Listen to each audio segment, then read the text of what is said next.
So hello everyone, welcome back to my YouTube channel. आज हम पढ़ने वाले हैं free body diagram. Free body diagram में लिख देता हूँ, ठीक है। Free body diagram class 11th का फिजिक्स का चैप्टर 5 का टॉपिक है फ्री बॉडी डायग्राम, जिसको तुम लोग अच्छे से जानते होगे, एफ बी डी यानी फ्री बॉडी डायग्राम। अब देखो फ्री बॉडी डायग्राम है क्या और क्या होता है इसको। देखो ये नोट्स हैं, अच्छे नोट्स हैं, इसको तुम लोग नोट कर सकते हो, ठीक है। इसलिए मैं प्रॉपर अच्छे से लिखवाता हूँ, ठीक है। तो तुम लोग देखो, technique to calculate effect of force a diagram. अभी मैं नीचे एक डायग्राम बनाऊंगा, तो तुम लोग ध्यान से देखना, सबको समझ में आएगा। Showing the body as a particle and all forces a vector that act on particles in FBD मतलब फ्री बॉडी डायग्राम। देखो पहले मैं बता दूं थोड़ा अपने बारे में। देखो मैं भी स्टूडेंट हूँ, मैं कोई टीचर नहीं हूँ, ठीक है। तो अगर देखो वीडियो अगर ज़्यादा स्लो लग रही हो तो फिर इसको फास्ट फॉरवर्ड कर सकते हो सेटिंग में जाके। अभी वीडियो पे क्लिक करोगे तो 3 डॉट पे जाके तुम इसको फास्ट फॉरवर्ड कर सकते हो। 2x की स्पीड में भी देख सकते हो, 1.75 के भी स्पीड में देख सकते हो, ठीक है, अगर स्लो लगे तो वीडियो, वरना ठीक है ऐसे भी ठीक है। बाकी मैं रिकमेंड करूँगा कि थोड़ा तेज़ कर लो, टाइम टाइम बचेगा। टाइम पता है तुम लोग के पास होता नहीं है। देखो हम यहाँ पे ऐसे एक पुली लेंगे, ठीक है। उसमें क्या करेंगे, एक साइड एक ऑब्जेक्ट को लटकाएंगे, दूसरे साइड दूसरे ऑब्जेक्ट को लटकाएंगे एक स्ट्रिंग से।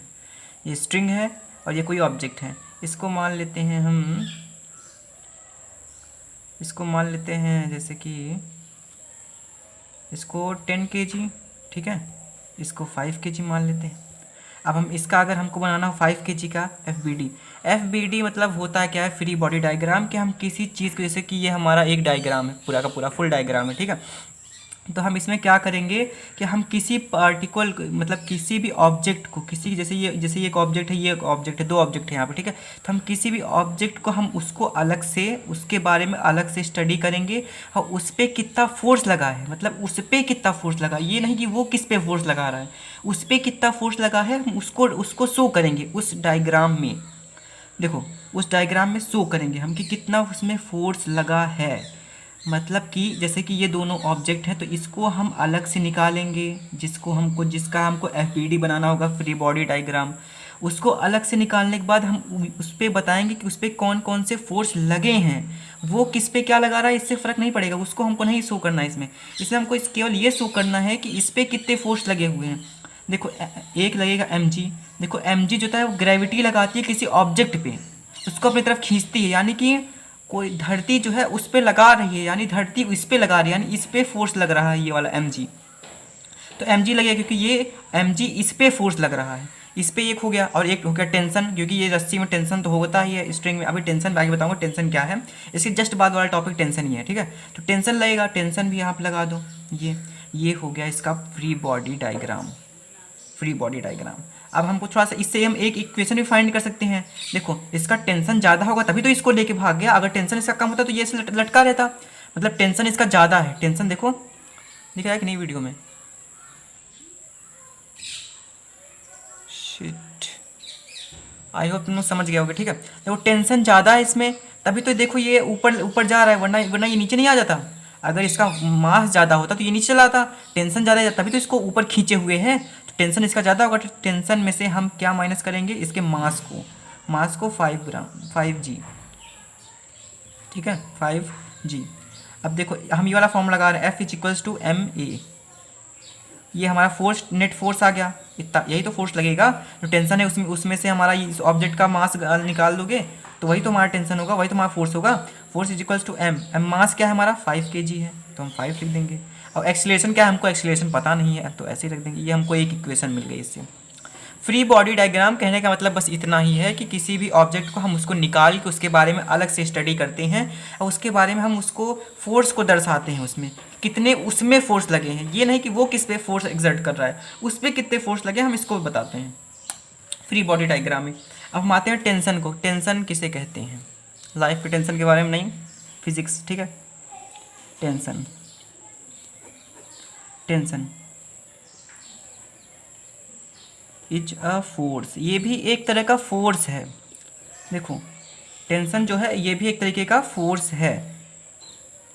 टेंशन इन अ स्ट्रिंग, हम बेसिकली इस एनसीईआरटी के लेवल पे लेके चलें अगर, तब तो एनसीईआरटी में हम जितने भी प्रॉब्लम लगाएंगे सारे टेंशन एज ए स्ट्रिंग पे ही पकड़ के चलेंगे। स्ट्रिंग मतलब धागा, मतलब किस तरह से बंधा हुआ ऑब्जेक्ट।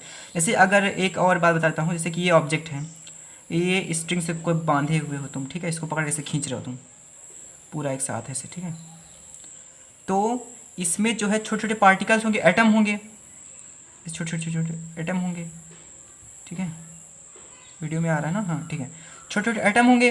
तो तुम इसको खींचोगे तो ये भी इसको ऐसे खींचते चले जाएंगे, ऐसे से एटम एटम इसको खींचते चलेंगे, एट देन बॉडी को भी खींचने लगेंगे।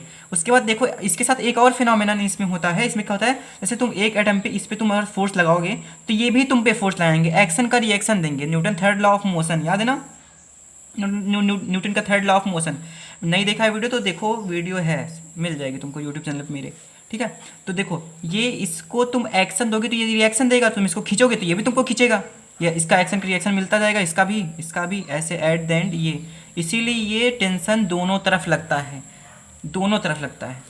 इसकी ये मेन प्रॉपर्टी है, जिस तरफ मतलब हमको क्वेश्चन में लेना होगा उस तरफ लेके, क्योंकि टेंशन दोनों तरफ लगता है किसी बॉडी में। जैसे इस बॉडी में अगर इसको इसमें लें तो टेंशन एक यहाँ लग रहा है, एक यहाँ ऐसे लगेगा, इस तरफ ऐसे लगेगा, समझे, ऐसे होता है। अब बॉडी जैसे यहाँ क्या बात करें तो यहाँ पे ऐसे टेंशन लगेगा, ये इस तरफ जाता हुआ, जहाँ भी ऑब्जेक्ट है उसके जस्ट सामने से निकलता हुआ टेंशन की डायरेक्शन होगा। और जैसे कि अभी बात करें, जैसे कि एक ऐसे ऑब्जेक्ट है, ठीक है, इसको तुम यहाँ से यहाँ तुम हो ऐसे पकड़ खींच रहे हो, तो तुम्हारा देखो टेंशन का एक डायरेक्शन इस साइड होगा, और देखो तुम यहाँ पकड़ खींच रहे हो तो यहाँ का टेंशन डायरेक्शन इस तरफ होगा। मतलब कि कोई स्ट्रिंग के बीच में कहीं से भी ऐसे मतलब रुकावट आ गई, तो समझ लो वहीं से तुम आगे आगे पे यहाँ पे ऐसे अलग अलग टेंशन हो जाएगा, उसकी डायरेक्शन वहीं पर चेंज हो जाएगी। देखो यहाँ पे एक ऑब्जेक्ट है, यहाँ पे इसकी डायरेक्शन ऐसे है, यहाँ पे पकड़ खींच रहे हैं, तो इन दोनों के बीच में देखो कहीं गैप नहीं है, एट द एंड में गैप आ रहा है, एंड में मतलब पकड़ने में आ रहा है, एंड में ही इनका छूट रहा है, तो एंड में ही हम इसकी डायरेक्शन चेंज कर देंगे, दो डायरेक्शन में दिखा देंगे। इतना समझ में आ गया। अब देखो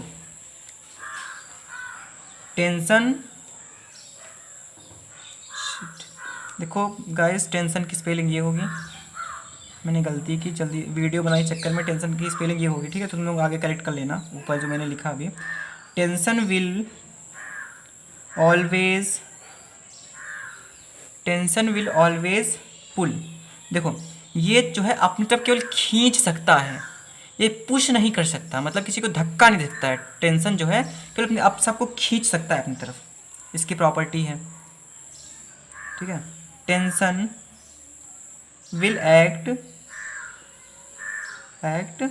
बोथ द डायरेक्शन, मैंने अभी बताया कि टेंशन दोनों डायरेक्शन में भी कर सकता है। देखो इस साइड, इस डायरेक्शन में भी, इस डायरेक्शन में भी है, मतलब दोनों डायरेक्शन में हो सकता है, ठीक है। टेंशन विल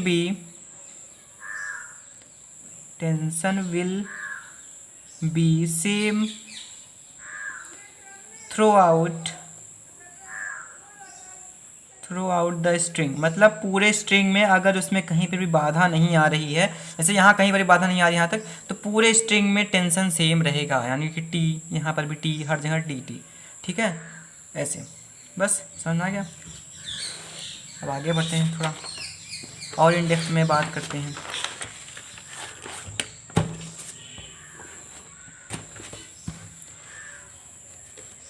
वीडियो साफ दिख रही ना? चलो अब बात करेंगे acceleration of weight on pulley. Acceleration of weight of pulley, देखो ध्यान से,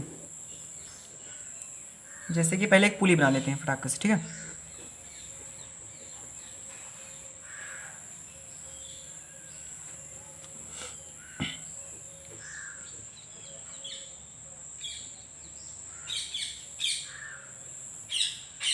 यहाँ पे एक ऐसे ऑब्जेक्ट को लटका देते हैं और एक यहाँ पे देखो, यहाँ पे ग्रेविटी इस पे फोर्स एग्जर्ट करेगी mg, इस पे भी ग्रेविटी फोर्स एग्जर्ट करेगी mg। इसको m2 मान लेते हैं, इसको m1 मान लेते हैं, ठीक है। इसको m1, इसको m2। अरे यार सॉरी गाइस, सॉरी, मैंने ध्यान नहीं दिया वीडियो बनाने के चक्कर में, लेकिन तुम लोग ध्यान दो। देखो ग्रेविटी इस पे फोर्स एग्जर्ट करेगी, इसको हम m2 माने तो इसका ग्रेविटी क्या फोर्स एग्जर्ट करेगी mg, और इसका भी, इसको m1 माने तो ग्रेविटी इस पे mg फोर्स एग्जर्ट करेगी, ठीक है। एक समझ में m1 m2 इसको नाम दे दो, ठीक है। m1 यहाँ पे m2, ठीक है, m2g m1g, ठीक है। ग्रेविटी इस पे फोर्स एग्जर्ट करेगी। अब देखो हम इसमें क्या देख रहे हैं, साफ साफ देखो यहाँ पे ऐसे, पहले तो टेंशन की डायरेक्शन मार्क कर लो, जैसे मैंने बताया था, यहाँ से यहाँ तक कहीं ब्रेक नहीं है, यहाँ पर ब्रेक है तो यहाँ पे क्या लगाएंगे, इस तरफ को। और यहाँ पे देखो, यहाँ पे ऑब्जेक्ट है तो यहाँ पे ऐसे लगा दो टेंशन की डायरेक्शन, ये टी। अब मैंने बोला कि इसमें हम जो लेंगे, इसमें जो ये सब पुली वगैरह है और स्ट्रिंग है, ये फ्रिक्शन लेस और मास लेस होंगे, तो यानी कि सब मतलब हर तरफ टेंशन की डायरेक्शन सेम होगा, टेंशन की मतलब वैल्यू सेम होगी, टेंशन हर तरफ सेम होगा। टी ले लिए। अब यहाँ साफ दिख रहा है कि mg जो है वो बड़ा होगा, क्योंकि mg का ऑब्जेक्ट बड़ा हो, क्योंकि देखो mg नीचे अपनी तरफ खींच जा रहा है, नीचे नीचे गिराए ले रहा है, यानी कि m2 मास 2, यानी इसका मास इससे ज़्यादा है, मतलब ये ज़्यादा मास का है तो ये अपनी तरफ खींच लेगा, मतलब m2 बड़ा है m1 से, सिंपली। अब हम लगा देंगे force is equals to ma, ठीक है। अब फोर्स क्या है, फोर्स ध्यान देखो m2g minus m1g, m2g minus m1g। देखो m2g अपनी तरफ खींच रहा है इसको, देखो ये ऐसे ही तो नाचेगा, देखो इसको अपनी तरफ खींच रहा है क्योंकि इसका मास ज़्यादा है, इसलिए अपनी तरफ खींचेगा तो ये अपना ऐसे घूमता चला जाएगा, तो तुम फोर्स का क्या निकलेगा, इसमें से इसको माइनस करोगे तो फोर्स आ जाएगा, तो ये बड़े बड़े वाले को आगे लिखेंगे, उसके बाद उसमें से ये छोटे वाले को माइनस कर देंगे, तुम्हारा फोर्स निकल आएगा। अब मास देखो, अब इन दोनों का मास देखो, इसका m2 है, इसका मतलब इसका m1 है, इसका m2, तो m1 प्लस में m2 मास हो गया। एक्सीलरेशन हमको पता नहीं, एक्सीलरेशन लिख देंगे। अब एक्सीलरेशन हमको इससे निकालना है तो हम इसको यहाँ, इसको आगे ले आ दो, तो क्या हो जाएगा m2g माइनस m1g अपॉन में m1 प्लस m2।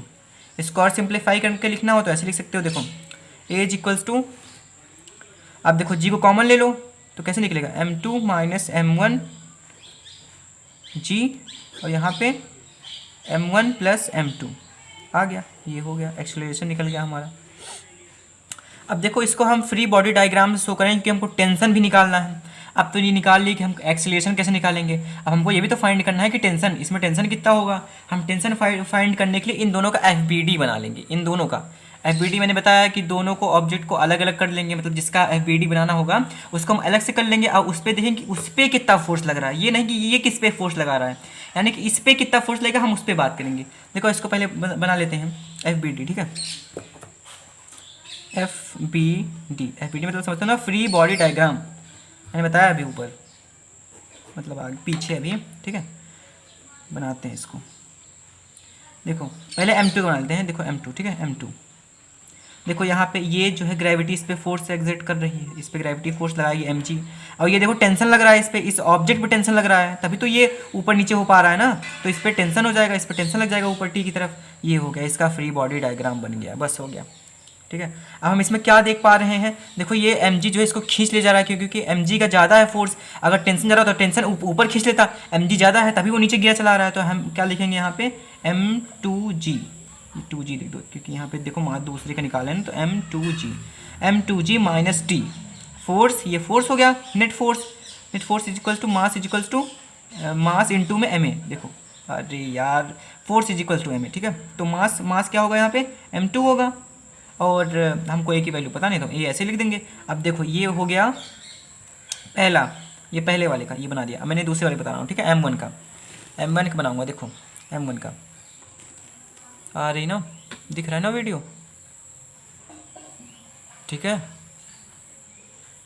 शाम हो गई यार, तो वीडियो तुम लोग थोड़ा एडजस्ट कर लेना, ठीक है। बाकी देखो दूसरा वाला ऑब्जेक्ट लेंगे हम m1, यहाँ भी इस पे ग्रेविटी एग्जर्ट करेगी अपना फोर्स m1g, ठीक है, और यहाँ ऊपर टेंशन लगेगा, इस पर भी तो टेंशन लग रहा है, ये देखो इस पर भी टेंशन लग रहा है ना, इस ये हम लिए हैं ये वाला, ये वाला, ठीक है। इसका इसका एफ बी डी बना रहे हैं, ये बन गया एफ बी डी इसका। इसको इक्वेशन फर्स्ट नाम दे दो। अब देखो इसका भी इक्वेशन बना लेंगे।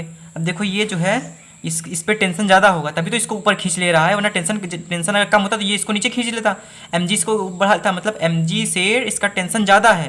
यानी कि हम क्या लिखेंगे यहाँ पे, देखो T minus M one G is equals to mass into में एक्सीलरेशन होता है, तो मास क्या होगा इसका एम वन और इंटू में ई। बस अब इन दोनों को, ये फर्स्ट और सेकंड इक्वेशन को ऐड कर लो। Adding first and second equation, ठीक है। ऐड कर लो इस फर्स्ट और सेकंड इक्वेशन को, क्या होगा देखो,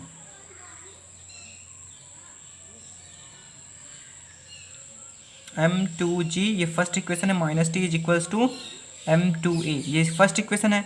इसमें second equation T minus M one G is equals to M one A. अच्छा इसको थोड़ा नेक्स्ट पेज में करा देते हैं, ठीक है, क्योंकि ये दिख नहीं रहा है तुम लोगों को। अच्छा ठीक है, यहीं भी बस इसको थोड़ा सा देखो, टी से टी कैंसिल हो गया, देखो ये माइनस में ए प्लस में कैंसिल हो जाएगा। इन दोनों में जी को कॉमन ले लेंगे तो क्या बचेगा यहाँ पे, एम टू, नीचे यहाँ पे दिख रहा है, देखो M two minus M one G, ठीक है। और यहाँ पे ए को कॉमन ले लेंगे तो क्या निकलेगा, ए को कॉमन ले लो, लिखो यहाँ एम टू प्लस में एम वन, ये आ गया, दिख रहा है ना तुम लोगों को, ठीक है। इतना आ गया। अब ए की वैल्यू क्या आ जाएगी, यहाँ से निकालोगे तो ए की वैल्यू आएगी M two minus M one, उसके बाद नीचे एम टू प्लस में एम वन इंटू में जी, क्योंकि देखो जी है, ये आ गया। देखो हमने अभी ऊपर भी यही प्रूफ किया था, ये देखो एक्सेलरेशन, यहाँ पे एक्सेलरेशन आ गया। अब इस एक्सेलरेशन की वैल्यू को इसमें किसी भी दोनों इक्वेशन में, इसमें या फिर इसमें पुट कर दोगे तो आंसर आ जाएगा। देखो इसमें फर्स्ट इक्वेशन में पुट करके दिखाते हैं, ठीक है। उसके बाद वो हमारा क्या निकालेगा, वो हमारा टेंशन निकाल देगा, टेंशन जो है हमारा फाइंड कर देगा वो। इसको नोट कर लेना इतना, ठीक है, इतना नोट कर लेना, क्योंकि मैंने पेज पलट दिया तो आई होप कि पुराना डाटा तुम लोगों के पास सेफ होगा, उस बेसिस पे हम आगे काम करेंगे, ठीक है। और वीडियो को अगर अभी तक लाइक नहीं किया तो लाइक कर देना, ठीक है, और चैनल को सब्सक्राइब जरूर कर देना। देखो आप सेकंड इक्वेशन ये थी, ये सेकंड इक्वेशन ये थी ना, M two G minus T is equals to M two A, और ए की वैल्यू क्या थी, जो हम ए अभी फाइंड किए हैं, ए इज इक्वल्स टू क्या था, ए इज इक्वल्स टू था M two minus M one upon में M two plus M one, दोनों में जी, ठीक है। ये इसकी वैल्यू थी। अब इसमें इसको पुट करते हैं, देखो पुट करोगे तो क्या मिलेगी value, M two G minus T is equals to, put कर दो यहाँ पे एक जगह इसको, एम टू ए की जगह पे M two minus M one bracket में अपॉन में एम टू प्लस में M one bracket close into में जी तो है ही। अब देखो हम क्या करेंगे, टी को इस साइड लेके जाएंगे तो ये प्लस में है, माइनस में हो जाएगा, और इस पूरे को इस साइड ले आएंगे तो ये प्लस में है तो ये माइनस में हो जाएगा। एम टू जी माइनस में एम टू ब्रैकेट में M two minus M one नीचे मतलब divided by M two plus M one into में जी तो है ही, ठीक है। टेंशन इधर प्लस में था, माइनस में था, इधर आके प्लस में हो जाएगा। अब देखो इन दोनों का एलसीएम ले लो, मतलब इसका एलसीएम ले लो, तो नीचे डिनोमिनेटर में क्या आएगा, डिनोमिनेटर में आएगा M two plus M one, देखो M two plus M one, और यहाँ पे क्या आएगा, यहाँ पे एलसीएम लोगे, एलसीएम लेने के बाद एम टू का square, M two square G plus में M two G minus M two का square G, M two square G plus में एम वन एम टू, ठीक है, M one M two G. अब देखो यहाँ ये प्लस वाला एम टू स्क्वायर है और यहाँ माइनस वाला, तो ये कैंसिल हो जाएगा, ये कैंसिल हो जाएगा, बचा क्या, देखो ये एम वन एम टू जी, यहाँ पे एक एम वन एम टू जी, यहाँ पे एक, तो टू एम वन प्लस नहीं एम टू जी ठीक है। अरे यार 2 M1 M2 जी फोन में M1 M2 या M2 M1, ठीक है। ये वाला ठीक है, मैं उतार दूँ। ये T, ये टेंशन आ गया, ये आ गया टेंशन, ठीक है। ये टेंशन आ गया। किसी भी स्ट्रिंग में, किसी भी पुली में मैंने बता दिया कैसे टेंशन फाइंड करना है, उसका एक्सेलरेशन कैसे निकालना है। अब मैंने बताया FBD क्या होता है, टेंशन क्या होता है, सब कुछ बता दिया इस वीडियो में। आई होप करता हूँ कि वीडियो तुम लोग को समझ में आया होगा, और समझ में आया तो लाइक कर देना, चैनल को सब्सक्राइब कर देना। और इसके नोट्स चाहिए जो मैंने लिखे हैं तो उसको तुम लोग इंस्टाग्राम पर मेरे फॉलो कर सकते हो, लिंक नीचे डिस्क्रिप्शन में है। और ID देखो तुम लोग को इसे स्क्रीन पर कहीं आ रही होगी, तो तुम वहाँ फॉलो कर सकते हो मुझे ये डेली नोट्स के लिए। बाकी चैनल को सब्सक्राइब जरूर कर देना। चलो गाइस, बाय बाय।